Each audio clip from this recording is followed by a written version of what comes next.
नाज़रीन, प्रोग्राम खबर से खबर में नादिया मिर्ज़ा में खुशामदीद। नाज़रीन, कल तक हम और आप जो ये समझ रहे थे कि खान की जो मुज़ाहमती सियासत थी वो मफाहमती सियासत में तब्दील होती जा रही है और ये हमें जलसे जुलूसों में नज़र भी आ रहा था, लेकिन आज शहबाज गिल पर तशद्दुद के खिलाफ जो उन्होंने रैली निकाली और उसके बाद F9 पार्क में जो खिताब किया वो इंतहाई जारहाना खिताब था। बहुत सारी ऐसी बातें वो कह गए जो पिछले कई दिनों से वो नहीं कह रहे थे या वो कहना नहीं चाह रहे थे। छोटा सा क्लिप है इनके उस जारहाना खिताब का, सुनिए क्या कह रहे थे। इस्लामाबाद आईजी तुम और डीआईजी, तुम्हें तो हमने नहीं छोड़ना, तुम्हारे ऊपर केस करना हमने। गिल के ऊपर केस हो सकता है तो ये सारे फजलू के ऊपर, नवाज शरीफ के ऊपर, राना सनाउल्लाह, इन सब के ऊपर हम केस करने लगे हैं। इन सब के ऊपर हम केस करने लगे हैं। शख्सियात का नाम ले लेकर धमकियां दी हैं आज खान साहब ने, और उसके साथ साथ उन्होंने कहा है कि कल से मैं सड़कों पर होऊंगा और लियाकत बाग जलसे का कल ऐलान भी कर दिया है। उसके अलावा जो शहबाज गिल के तशद्दुद का मामला है, उस पर मरियम औरंगजेब साहिबा ने भी एक प्रेस कॉन्फ्रेंस की, उसके दौरान उन्होंने कुछ चीजें बताई, सुनते हैं। वो प्रोपेगेंडा जाती तशद्दुद हो गया। पहली बात तो मैं ये कैटेगोरिकली कहना चाहती हूँ, यहाँ तशद्दुद हुआ नहीं है, यहाँ प्रोपेगेंडा चल रहा है। ये वो वीडियो है जो अभी 1 घंटा पहले शहबाज गिल साहब चहलकदमी कर रहे हैं। ये वो तस्वीर है जिसमें वो किताबें पढ़ रहे हैं, जिसमें वो बेड के ऊपर बैठे हुए हैं, जिसमें वो पुलिस वालों से गुफ्तगू कर रहे हैं। ये ऑक्सीजन का मास्क इनसे छीना जा रहा था तो इन्होंने चीखें मारी, तो अभी किधर गया इनका ऑक्सीजन का मास्क? अच्छा, शहबाज गिल साहब की जो वीडियो रिलीज हुई है वो तो कर दी गई है, कहा गया है कि ये ताज़ा तरीन है, लेकिन सोशल मीडिया पे एक अफवाहों का बाजार गर्म हो गया है। बहरहाल फवाद चौधरी साहब का कहना है कि अगर ये वीडियो सही है तो अच्छी बात है। फवाद चौधरी साहब ने एक और इंक्वायरी कमेटी या कमीशन का भी मुतालबा कर दिया उस प्रेस कॉन्फ्रेंस में, वो भी सुन लेते हैं। जो पुलिस की इंक्वायरी है इसके ऊपर तो किसी को भी एतबार नहीं हो सकता। जिन इल्जाम है उन्हीं को कह रहे हैं कि आप इसको इन्वेस्टिगेट कर ले। मेरी ज़ाती राय ये है कि इसके ऊपर इंडिपेंडेंट लोग जो हैं, बेशक वो मुस्तफ़ा नवाज़ खोखर हो जाएं, साद रफ़ीक हो जाएं, ख्वाजा साद रफ़ीक ने टॉर्चर के ऊपर बात की है, और डॉक्टर शीरी मज़ारी, मैं ये समझता हूँ ये तीनों लोग जो हैं ये इनका एक है कि ये पॉलिटिकल प्रिजनर्स के ऊपर इनका एक पॉइंट ऑफ व्यू है, और इन्होंने और ये पार्टी से एफिलिएशन से ऊपर होके सोचते हैं। तो अगर इन 3 लोगों को आप इसकी इंक्वायरी का सौंप दें और ये 3 लोग फैसला कर लें कि टॉर्चर हुआ है या नहीं हुआ, और वो सारा इसको देख लें, तो ये बहुत बेहतर होगा। फवाद चौधरी साहब का ये मुतालबा था या तजवीज़ थी, लेकिन हुकूमत के लिए काबिल कबूल होगी ये तो हम जानने की कोशिश करेंगे। जो पंजाब और वफाक का मामला चल रहा है, तो बार बार ये बात हो रही है कि वफाक में गिरफ्तारियां होंगी तो पंजाब में होंगी, और अगर पंजाब से किसी नून लीग को किया तो हम वफाक में करेंगे। इसी किस्म की बात अताउल्लाह तारर साहब ने भी की, सुनते हैं।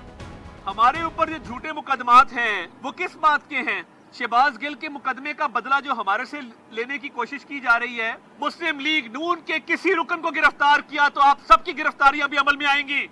अगर नून लीग से किसी को गिरफ्तार किया तो पीटीआई की गिरफ्तारियां होंगी, और यही बात पीटीआई दोहराती है। लेकिन बहरहाल आज मुराद सईद साहब ने भी एक F9 पार्क में खिताब किया। मुख्तसरन उन्होंने कहा कि वो जो एक बात चल रही है कि शहबाज गिल तो बहाना है, असल इमरान खान निशाना है, इस हवाले से उन्होंने भी एक कमेंट किया है।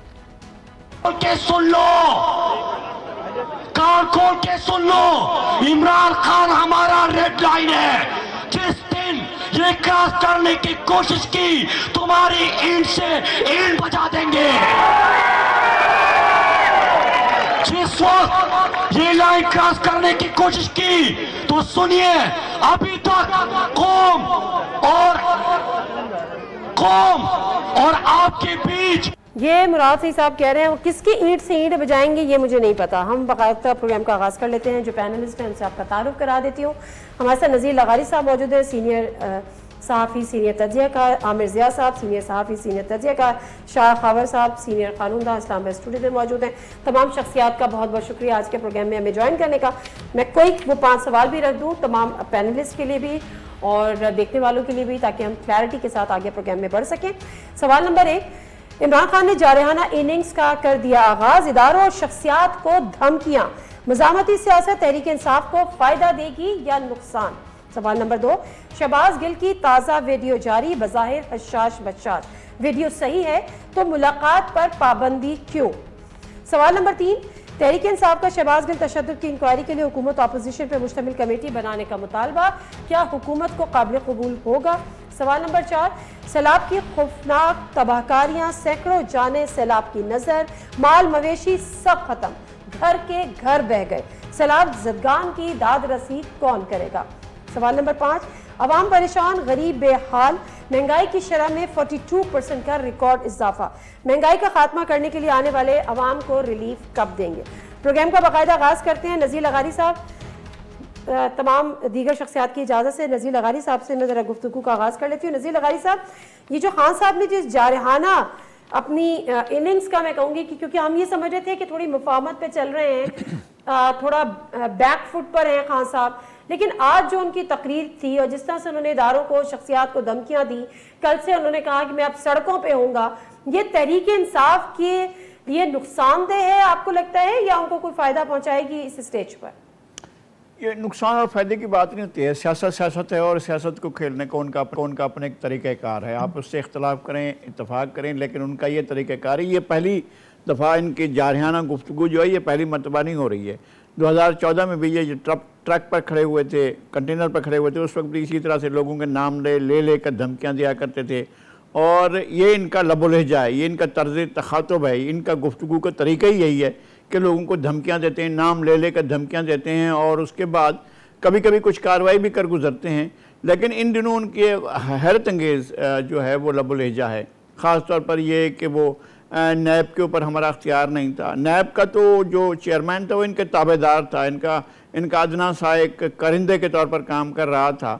उसने तो खुद कहा था कि अगर मैंने PTI के ख़िलाफ़ कोई कार्रवाई की तो हुकूमत गिर जाएगी। उन्होंने ये जिम्मेदारी अपने साथ ले ली थी कि हुकूमत गिरती है या उसको बचती है या जो भी होता है, तो उन्होंने अपने ज़िम्मे ले लिया था। अगर कोई चीज़ कंक्रीट हो तो उसके ऊपर वो बात नहीं करते। इस तरह का भी वो कह रहे हैं कि मैं आज़ाद नहीं था, इस तरह भी कह रहे हैं कि जनाब हमें वो फलां चीज़ें दिखाई गई थी, फलां चीज़ें दिखाई गई थी। नाम लेकर बताएं ना, कौन दिखा रहा था, किसने दिखाई थी, आप कहाँ पर थे, वो कहाँ पर थे, दिखाने वाले कहाँ थे, देखने वाले कहाँ थे, किस जगह पर थे, किस ड्राइंग रूम में थे, किस जो है वो किसी तफ्तीशी मरकज़ में थे, किस जगह पर आपको दिखा रहे थे और कौन दिखा रहे थे। बहरहाल अगर ये चीज़ें आप देख चुके हैं तो फिर हमें भी आगाह करें, उन लोगों के नाम बताएं। धमकियाँ देते वक्त तो IG, DIG और जज का नाम लेकर भी आप बात करते हैं और जज का डायरेक्ट नाम लेकर आप धमकियाँ देते हैं, और अगर जो है बताने की बात होती है वो तो उस तरफ आप नहीं बढ़ते हैं। हमें वो भी बताएं ना कि आपके साथ किसने राज शेयर किए थे कि फलां चोर है, फलां चोर है, तो हमें भी पता चले ताकि हम फिर इस पर आगे बढ़ें। अच्छा आमिर ज़िया साहब, यही सवाल अगर मैं थोड़ा सा इसमें ऐड करके आपको करूं, क्योंकि एक इम्प्रेशन ये आ रहा था कि खान साहब बैकफुट पे खेल रहे हैं, खान साहब थोड़ा फ्रंट पे नहीं कर रहे या कोई मज़ामती सियासत नहीं कर रहे। लेकिन आज की तकरीर के बाद आपने क्या देखा? क्या खान साहब जो हैं वो पुराने वाले खान साहब वापस आ रहे हैं, लेकिन इदारों की तस्दीक, शख्सियात की तस्दीक, इस स्टेज पे इदारों को हेड ऑन लेना उनको सूट करता है या करेगा? देखिए, दो बातें नादिया में समझने की है कि जब इमरान खान ने पंजाब को दोबारा जीता तो जाहिर उनका फोकस ये हुआ कि मैं इस वक्त जो है एहसास प्रोग्राम को और हेल्थ कार्ड पे तवज्जो दूंगा खैबर पख्तूनख्वा में और पंजाब में। लेकिन हुआ ये कि उसके नतीजे में, जीतने के नतीजे में वफाकी हुकूमत बहुत ज्यादा दबाव का शिकार हो गई और उसने इस तरह की कार्रवाइयां शुरू कर दी कि जो प्रोवोकेटिव थी, गुस्सा दिलाने वाली थी। अब शहबाज शरीफ साहब, ये जो शहबाज गिल का, माफ कीजिएगा, शहबाज गिल का जो मामला आप देखें, अब शहबाज गिल का ठीक है मुतनाज़ा बयान है और यकीनन किसी सियासी जमात को, किसी सियासी कारकुन या रहनुमा को, जो हमारे फौज जैसे इदारे हैं, हसास इदारे, उनको मुतनाज़ा नहीं बनाना चाहिए। लेकिन एक ही मुबैना जुर्म की दो यार्ड स्टिक्स नहीं हो सकती। ये नहीं हो सकता कि शहबाज गिल को आप किसी और तराजू में तोलेंगे और नवाज शरीफ साहब को किसी और तराजू में तोलेंगे, या मरियम साहिबा को किसी और तराजू में तोलेंगे, या उनके और जो करीबी हवारी उनको किसी और तराजू में तोलेंगे। ऐसा हो नहीं सकता। अब मुझे लग ये रहा है, और उसका मतलब है कि क्योंकि दबाव का शिकार है नून लीग बहुत ज्यादा, तो उन्होंने ये किया कि जी PTI पे उन्होंने बहुत ज्यादा दबाव बढ़ाना शुरू कर दिया और इसमें बदकिस्मती से वो फौज को इस्तेमाल कर रहे हैं, फौज का नाम इस्तेमाल कर रहे हैं कि वो फौज को बहाना बनाकर जो है वो इमरान खान को निशाना बनाना चाह रहे हैं अल्टीमेटली, ठीक है ना। तो उसके नतीजे में एक तो मैं समझता हूँ कि हमारे इदारों की जिम्मेदारी है, वो कहें कि जी अपने छोटे छोटे सियासी मकासद के लिए आप जो है मतलब है कि इदारों का नाम इस्तेमाल ना करें, फौज का नाम इस्तेमाल ना करें, क्योंकि फौज की ज्यादा जो तौहीन आमेज गुफ्तगू की थी वो तो नवाज शरीफ साहब ने की थी, मरियम साहिबा ने की थी। गिल तो उनके सामने बहुत मतलब है, इनका तो एक जुमला हाँ, लेकिन आमिर ज़िया साहब, हाँ ठीक है, आपकी बात दुरुस्त है, लेकिन हमने देखा है इससे कबल ISPR की कई प्रेस कॉन्फ्रेंस या प्रेस रिलीज कि खुदारा फौज को सियासत में ना घसीटे, हमारा इसमें कोई रोल नहीं है, लेकिन उस पर अमल नहीं हो रहा। बस वो तो कह चुके। उसकी वजह ये है, देखिए इमरान खान से बहुत सारे सहाफियों की मुलाकात हुई है, ऑफ द रिकॉर्ड भी हुई है और ऑन द रिकॉर्ड भी हुई है। उनका एक पैगाम बड़ा क्लियर था, उन्हें कहा जी मुझसे भी ज्यादा अहम जो चीज है वो फौज है, क्योंकि जिस मुल्क की फौज कमजोर होती है वो मुल्क जो है वो बिल्कुल कोलैप्स कर जाता है। उन्होंने मिसालें दी हैं, ऑफ द रिकॉर्ड ब्रीफिंग बहुत सारे साथियों ने, आप चैलेंज करने आप भी गई होंगी, ठीक है ना। तो ये उनका एक तसलसल है। अच्छा, लेकिन जो सोशल मीडिया पे हो रहा है, जो मतलब है पाकिस्तान की सड़कों पे हो रहा है, उसको कोई भी अब रहनुमा जो है तो वो जो है उसको कंट्रोल नहीं कर सकता। अच्छा, वो रद्द अमल किस चीज का नादिया साहिबा हमें समझना चाहिए, क्योंकि एक बयानिया बनाया गया कि इस मुल्क की जो दो बड़ी सियासी जमातें हैं जिनमें मौरूसी सियासत गालिब है और जिनके बकौल मतलब इल्जाम लगाने वालों के गले गले जो है वो तो अब लोगों को यकीन नहीं आ रहा, वो समझते हैं कि जो हमारी आर्मी है वो एंटी करप्शन बयानिए से पीछे हटी है, जो मेरे ख्याल में ऐसा नहीं है, मुमकिन ही नहीं है बात, लेकिन एक आम परसेप्शन बिल्ड को दूर करना जो इदारों का काम है। बिल्कुल सही।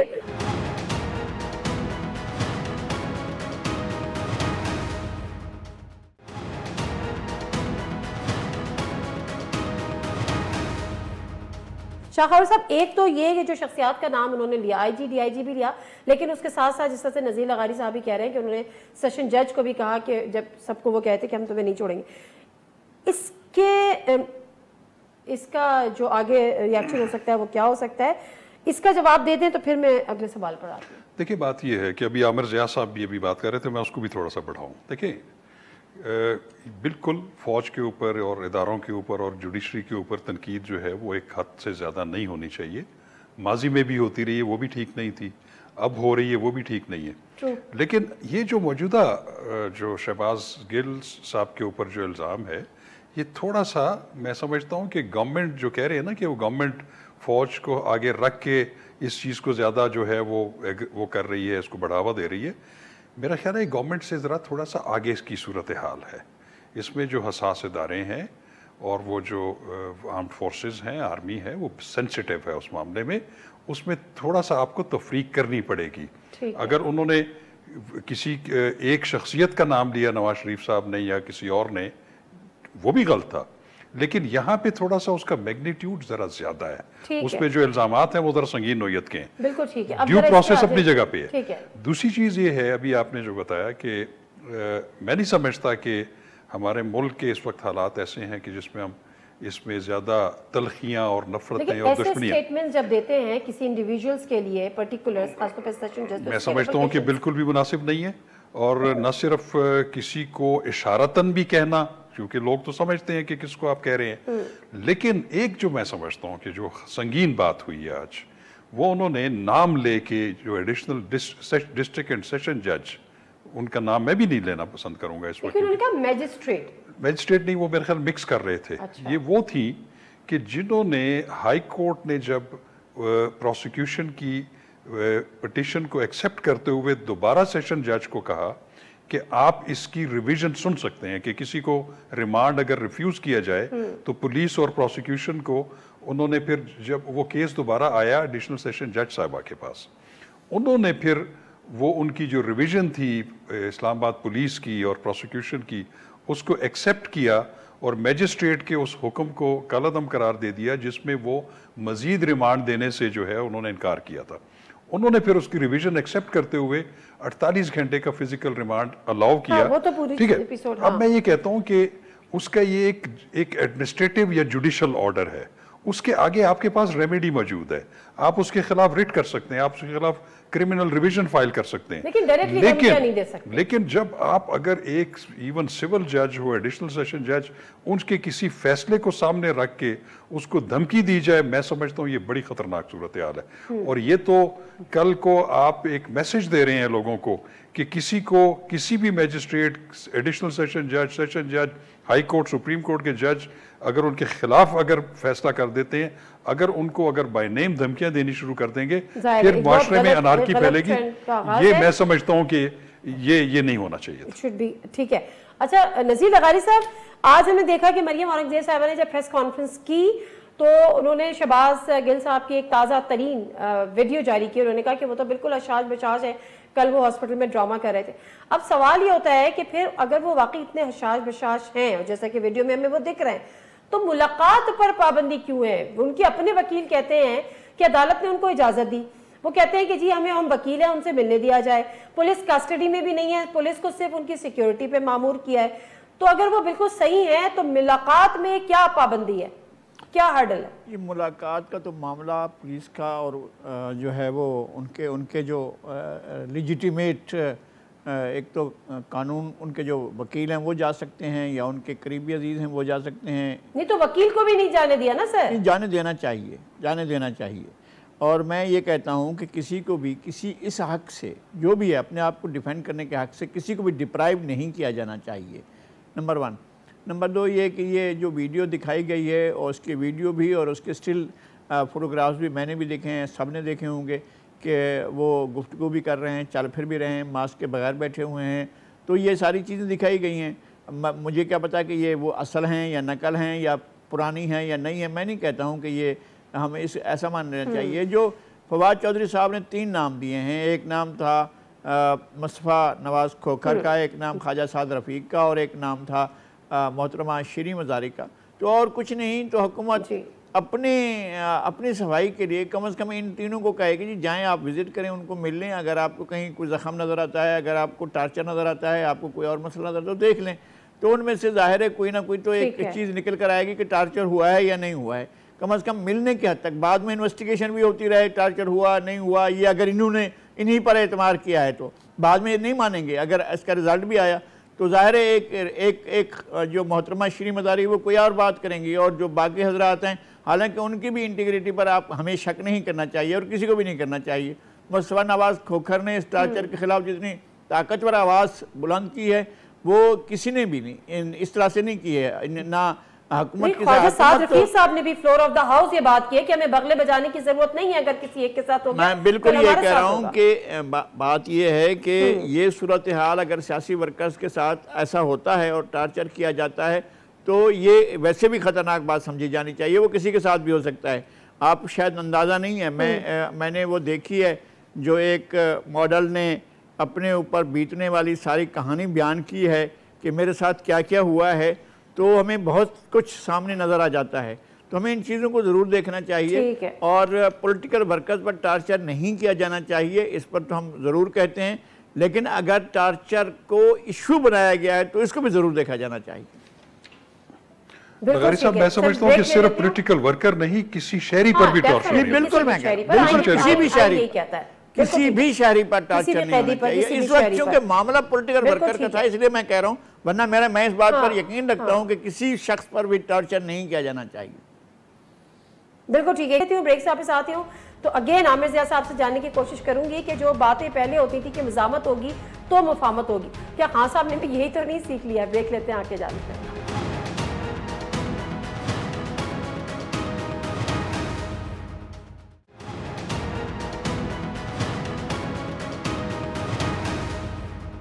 जी नज़ीर, प्रोग्राम में एक दफ़ा फिर आपको खुशामदीद कहते हैं। और आमिर ज़िया साहब, मुझे एक बात बताएं और समझाएं कि अगर क्या हम ये कहते हैं और जिस तरह से बात की जा रही है कि ये जो वीडियो रिलीज़ की है, जो पिक्चर्स रिलीज़ की हैं वो ओरिजिनल हैं और हशाश बशाश हैं शहबाज गिल साहब, तो फिर मुलाकात कराने में क्या हर्ज है? कल इमरान खान साहब वहाँ पहुँचे, मुलाकात नहीं कराई।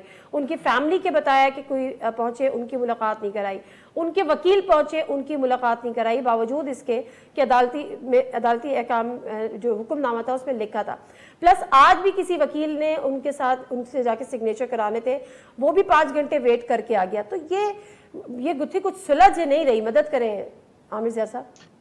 नादिया साहब, जो मजे की बात है ना कि जब सियासी कैदी अस्पताल में होता है तो मामला बड़ा रिलैक्स होता है। हमने जो जर्नलिज्म में कवर किया, लगाई साहब गवाह देंगे कि तमाम दिन जो है तांता बंधा रहता है, लोग आते हैं अपनी मर्जी से, आते हैं जाते हैं, अस्पतालों में हमेशा ही होता है। और ये चाहे पीपल्स पार्टी का कैदी हो, नून लीग का कैदी हो या कोई और हो, तो अमूमन रिलैक्स रखा जाता है अस्पताल के अंदर। अच्छा, अगर नहीं मिलने दिया जा रहा है, खुद सवालिया निशान है। मेरा एक और बड़ा सवाल जो हम सबको करना चाहिए, देखें कि जितने जो बुर्ज महर है हमारी हुकूमत के, रस्तू हैं और मुकरात हैं, उन्हें ये सोचना चाहिए कि इन्होंने केस बनाया था जी फौज के खिलाफ, जो है इनकी जो है गुफ्तगू जो थी गिल साहब की। आज देखें कि वो इशू चला गया, बस कुछ आ गया है टॉर्चर, ह्यूमन राइट आ गया है। तो आप सोचें कि बयानिए की लड़ाई में जो हमारी मतलब है हुकूमत वक्त है, वो तो पता नहीं कहां जाके खड़ी हो गई है। और अगर जरा से ये लोग अगर होशियारी करें पीटीआई, कि उनकी वालदा से गिल साहब की, उनकी बेगम से ये ह्यूमन राइट कमीशन को लेटर लिखवाएं, इसको इंसानी हकूक का मसला बनाना चाहिए। क्योंकि हमारे यहाँ जब भी किसी को गिरफ्तार करते, चाहे सियासी कैदी हो चाहे गैर सियासी, हमने तो बड़ा अपने सहाफती दौर में देखा, नुक्ता आगाज होता है हमारे पुलिस के कल्चर में है पिटाई करना। हमारे पुलिस के कल्चर में कि कपड़े उतार के बिठा दो उसको कैदी को और उसको मारो। तो कोई अचंभे की बात नहीं है, मुझे कोई इस पे हैरत नहीं हो रही कि जनाब ये उनके साथ हुआ नहीं हुआ। लेकिन होता ये कि जो बड़े प्रोफाइल के कैदी होते हैं उनके साथ अमूमन नहीं होता। लेकिन फिर मिसाल है जरदारी साहब को हमें याद है हुआ, हमें याद है भाई एमक्यूएम के बहुत सारे लोग थे और पॉलिटिकल पार्टी के अगर आप देखें तो वक्तन ज्यादतियां हुई हैं और उन पर तशद्दुद किया गया है। तो गिल साहब पे जो हो रहा है और आप, लेकिन मैं ये देख रहा हूँ कि ये हुकूमत वक्त ने ऐसी गलती की है कि जो असल इशू को ही उठाना चाह रहे थे, जिसको इस्तेमाल करके इमरान खान का शिकार करना चाह रहे थे, आज तो खत्म हो गया। आज फिर जो आप कह रहे हैं ना कि इमरान खान की गुफ्तगू में और अंदाज में जारहाना पन आ गया, तो इमरान क्योंकि फास्ट बॉलर है, उन्हें पता है कि विकेट हमेशा जारहाना अंदाज में ही मिलती है। अगर इस वक्त तो बैकफुट पे अगर वो जाते हैं कि चीफ ऑफ द स्टाफ के साथ बकौल उनके कि मुबैना तौर पे जिनसी ज्यादती हुई है, उनको मतलब है बुरा उनके साथ सलूक किया गया है, तो वो अपने बाकी वर्कर्स को कैसे खड़ा करेंगे? पार्टी को तो हर हालत में खड़ा होना है उसके साथ, गिल के साथ। और मेरे ख्याल में इन्होंने भी देखे, लेकिन बड़ी जहानत से खेला है पीटीआई ने, उन्होंने उनके उस जुमले को ऑन नहीं किया। लेकिन अब जो कुछ हुकूमत कर रही है, अपनी गलतियों पे गलतियां कर रही है, इनकी हर चीज पे सवालिया निशान, इसका जो सारा जो फायदा है वो मैं समझता हूं कि पहुंच रहा है इस पे हिज़्ब इख्तिलाफ को, पीटीआई को। और मैं ये भी समझता हूं कि जो हमारे इदारे हैं, फौज है खुसूसन, वो आप देखिए कि उसने इस चीज में बिल्कुल खामोश है, डिस्टेंस है। It is government versus the PTI. और जो मैं फिर अपनी बात को दोहराऊंगा कि जो खावर साहब गालिबन इत्तेफाक नहीं करते कि इसको जो है हुकूमत वक्त शहबाज शरीफ की हुकूमत इस्तेमाल करना चाह रही है to create a greater wedge between PTI and the armed forces of Pakistan, जो कि बड़ा खतरनाक खेल है। क्योंकि पीटीआई, हम तस्लीम करें कि इसकी इस वक्त वही हैसियत है जो एक जमाने में पाकिस्तान पीपल्स पार्टी की होती थी, यानी कि वफाकी पार्टी, जिसकी जड़ें पाकिस्तान के हर यूनिट में है, तमाम सूबों में है।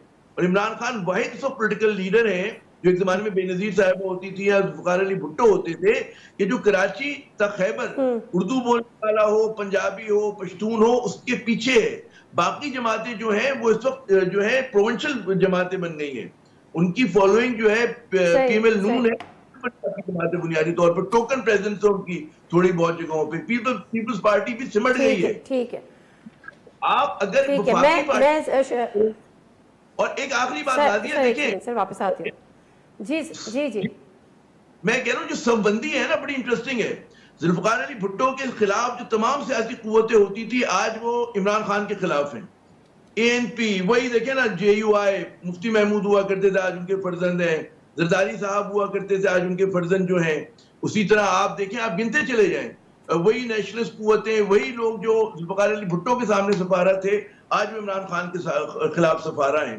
तो ये भी समझने वाली बात। ठीक है, मैं लीगल, ठीक है, मैं जरा इस पे लीगल ओपिनियन लेना चाह रही हूँ। शाह खबर साहब, दो चीजें, अगर वीडियो सही है तो फिर मुलाकात पे पाबंदी क्यों है, इवन दो उनके वकील को भी मिलने नहीं दिया जा रहा, इसकी वजह आपकी नजर में क्या हो सकती है? प्लस जो कमेटी का उन्होंने कहा है, जैसे वो कह रहे हैं मुलाकात करा दें, ख्वाजा साद रफीक हो गए, शीरी मजारी हो गई, मुस्तफ़ा नवाज को कर गए, उसमें क्या कबाहत है? देखिए नादिया, इसमें फ़र्क होता है थोड़ा सा। जैसे अभी आमिर ज़िया बता रहे थे कि इसमें कोई शक नहीं है कि जो पोलिटिकल लोग होते हैं, जब हॉस्पिटल्स में होते हैं तो बड़ा लिबरल सा माहौल होता है। वो उस सूरत में होते हैं कि या तो अंडर ट्रायल होते हैं, उनका ट्रायल चल रहा होता है और वो किसी वजह से या मैनेज किया होता है उन्होंने अपने आप को हॉस्पिटल, ये भी एक बड़ा आम कल्चर है, या वो कैदी होते हैं। ठीक है, ये जो थोड़ा सा आप इसको डिफ्रेंशिएट करना पड़ेगा कि जो राइट और रॉन्ग, मैं ये नहीं कहता, जो शहबाज गिल हैं, ये फिजिकल रिमांड पे इनका ऑर्डर हुआ है 48 आवर्स का, और वो मेडिकल बुनियादों पे वो इस वक्त हॉस्पिटल में है जुडिशियल मैजिस्ट्रेट के हुक्म से। नो नो नहीं किया, वो उसको डेफर किया गया है, क्योंकि ये जब कल पेश किया गया था उनको, और उसमें जो मैजिस्ट्रेट ने कहा कि ये चूंकि इनकी फिजिकल कंडीशन मुझे अच्छी नजर नहीं आ रही, आप इनको दोबारा हॉस्पिटल लेके जाएं, इनका री एग्जामिनेशन हो मेडिकल, फिर इनको दोबारा पेश करें। अच्छा, तो इस फिर फिजिकल रिमांड के दौरान वकील भी नहीं मिल सकता? मैं आपको बताता हूँ, मिल सकता है, उसकी मैं वजह बताता हूँ। देखिए, ये परसों जस्टिस आमिर फारूक जो इस वक्त एक्टिंग चीफ जस्टिस हैं, उनकी कोर्ट में ऑलरेडी ये पिटीशन पड़ी हुई है पीटीआई की तरफ से कि उन पे जो तशद्दुद हुए, और उस पर उन्होंने एक इंक्वायरी भी अपने तौर पे एक इनिशिएट की हुई है, जिसमें उन्होंने आईजी से रिपोर्ट मांगी हुई है, वो मंडे को देनी है उन्होंने। ठीक है। उस पर उन्होंने जो सुपरिटेंडेंट जेल है अडियाला, उससे भी मांगी हुई है। अडियाला जो सेंट्रल जेल रावलपिंडी के जो मेडिकल ऑफिसर हैं, उनसे भी रिपोर्ट मांगी हुई है, और वो इसकी कॉग्निजेंस उन्होंने भी ली हुई है। नहीं, all good. My question was quite different. My question was कि क्या आप मैं आपको कह रहे बताता हैं कि वो ऐसे कैदी हैं या वो अभी अच्छा, अब फिजिकल रिमांड पे मिलने का जहां तक ताल्लुक, मैं आपको बताता हूँ। उसमें फिर ये हुआ कि जस्टिस आमिर फारूक साहब ने एक पुलिस रूल्स को कोट करके, बल्कि वो जो प्रोसिक्यूटर थे उन्होंने भी उनको असिस्ट किया कि फिजिकल रिमांड के दौरान वकला मिल सकते हैं बिल्कुल, और किसी हद तक उनका कोई बहुत करीबी अजीज भी थोड़ी देर के लिए मिल सकता है, लेकिन उनकी मुलाकात जो है वो आपस में मॉडलिटीज तय हो सकती हैं। और हाई कोर्ट ने ही उस वक्त ये कहा था कि आप अपनी एक लिस्ट दे दें वकला की।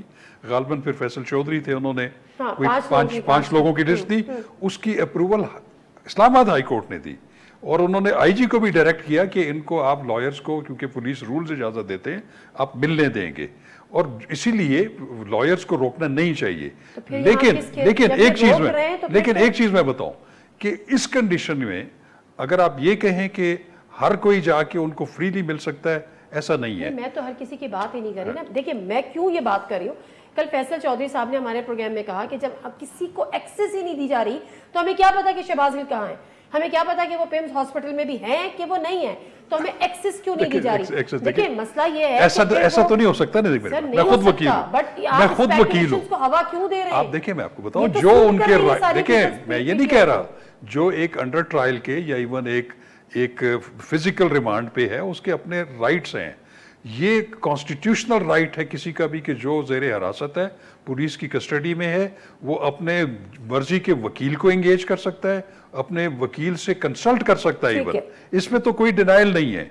लेकिन ये नहीं हो सकता, ये इररिस्पेक्टिव के वो शहबाज गिल है कि किसी को हर वक्त जो है एक्सेस दी जाए कि वो उधर जाके बैठे। हर वक्त की एक्सेस की बात ही नहीं कर रहे हम तो। वकील जो क्योंकि फैसल चौधरी साहब वकील को अगर नहीं दिया तो वो हाई कोर्ट का ऑर्डर है, तो उनको कंप्लाई करना चाहिए। हम मंडे को जाएंगे, बट एनीवेज सूरत यार, मैं इसलिए इस बात पे इंसिस्ट कर रही हूँ कि इसका फायदा हुकूमत वक्त को नहीं पहुंच रहा, इसका फायदा खुद पीटीआई को पहुंच रहा है। जिस साहब कह रहे हैं कि वो स्मार्ट प्ले किए जा रही है, शहबाज गिल की तरफ लोगों की सिंपैथी भी एक जनरेट हो गई, प्लस ये कि जब आप मिलने नहीं दे रहे उनको खुलकर सियासत करने का मौका, अगर आप जेन्युइन है।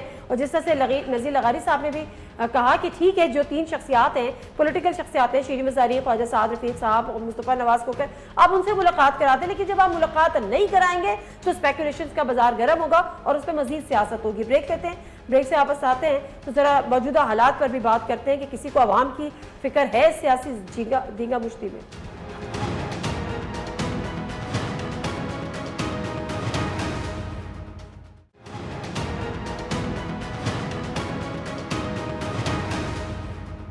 जनरल प्रोग्राम में एक दफा फिर आपको खुशामदीद कहते हैं। शाह खावर साहब, इसमें लीगल राय तो नहीं देनी है, लेकिन अपना तज़किया जरूर दीजिए मुझे कि इस मुल्क में गवर्नेंस नाम की कोई चीज हो रही है या सिर्फ पॉलिटिक्स हो रही है? देखिए, मैं लीगल जरूर मेरा प्रोफेशन है, लेकिन मैं इस मुल्क का शहरी हूँ, जाहिर है लोगों में रहते हैं, हम खुद मसाइल का शिकार हैं। मैं समझता हूँ कि इस वक्त पाकिस्तान जो है ना, वो माशी लिहाज से भी, और इस वक्त जो ये नेचुरल कैलेमिटी है, सैलाब और ये जो लोग तबाह हो रहे हैं, और सिंध तकरीबन पूरे पाकिस्तान में आपने देखा है कि लोगों के सैकड़ों हज़ारों की तादाद में जो है वो घर जो है वो तबाह हो गए, उनके मवेशी, इंसानी जानों का इतना ज़िया हुआ।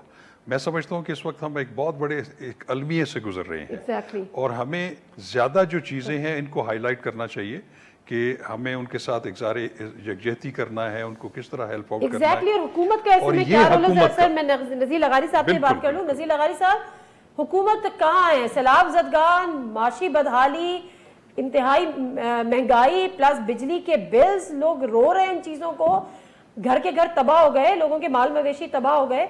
सियासत के अलावा कुछ हो रहा है इस मुल्क में? जी मैं यही अर्ज कर रहा था कि डेरा इस्माइल खान से लेकर राजनपुर तकरीबन 300 किलोमीटर के इलाके में कम अज़ कम अगर कोई तबाही आई है तो आप उसका कोई हिसाब ही नहीं लगा सकते। इसको आप कंपेयर करें 1971 के बंगाल के सैलाब से, जिसके अंदर हर चीज़ फना हो गई थी। यहाँ पर हमें नहीं मालूम है कि राजनपुर में कितने लोग जो हैं वो जाँ बहक हुए हैं, डेरा गाजी खान में कितने लोग जाँ बहक हुए हैं, और डेरा इस्माइल खान में कितने लोग जाँ बहक हुए हैं, बलूचिस्तान में कितने लोग जाँ बहक हुए हैं, सिंध में जो है तबाही आई है इसमें कितने लोग जो है अपनी जानों से गए हैं। मैंने खुद देखा है अपना बीसियों जानवर जो हैं वो बाकायदा बहते हुए जा रहे हैं। मैंने इंसानी लाशों को बहते हुए देखा है। मैंने एक बकरी वाले को देखा है जो 2 बकरियां पकड़े हुए उनको बचाने की कोशिश कर रहा है, बकरियां बह गई, वो खुद बह गया, एक आदमी उसको बचाने आ रहा था वो भी बह गया। और इस तरह के वाकयात हुए। एक आदमी दीवार उस पर बैठा हुआ है किनारे पर, एक नए के, हम उसको नदी कहते हैं, नए कहते हैं, उसके किनारे पर बैठा हुआ है और ज़ोर से आवाज़ें लगा रहा है, मेरे बच्चे बह गए, मेरे बच्चे बह गए। इस तरह के वाकयात हर गांव में, हर बस्ती में, हर जगह पर हुए हैं, और ये सैकड़ों नहीं हज़ारों बस्तियां तबाह हुई हैं। मुझे नहीं मालूम कि कितने लोग जो हैं, हम लोग यहाँ बैठे होते हैं, मुझे शर्म आती है।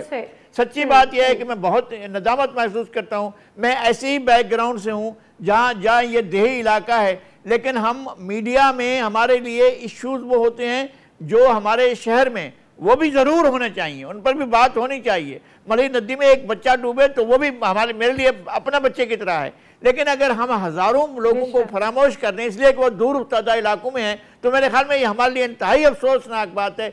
हमारा मीडिया बिल्कुल उसी तरह साबित हुआ है। हमें बंगाल की खबरें जो है BBC देता था, आकाश आनंद देता था, ईरान जहदान रेडियो देता था, लेकिन हमें पाकिस्तान के रेडियो से बंगाल में तबाही की खबरें नहीं मिलती। ठीक है आमिर ज़िया साहब, आपके ख्याल में क्या वजह हो सकती है? ना PTI के दौर में 17-18% महंगाई की शरह 20% हो जाती थी, हम तो उनकी जिंदगी अजाब किए हुए होते थे।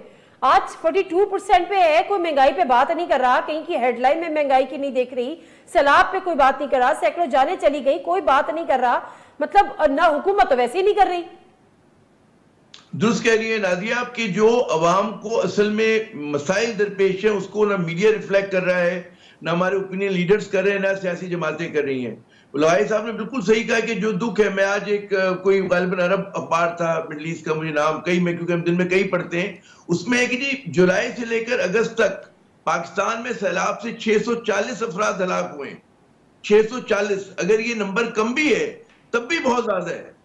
640 लोगों का एक महीने से कम अरसे में हलाक हो जाना।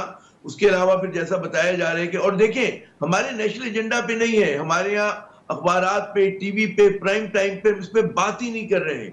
उसी तरह महंगाई को देखें, हम लोग शोर मचाते हैं जी फ्यूल की प्राइसेस बढ़ गई, कभी मिफ्ता इस्माइल को तब खाना बनाओ, कभी किसी को, लेकिन जाने की कोशिश नहीं करते।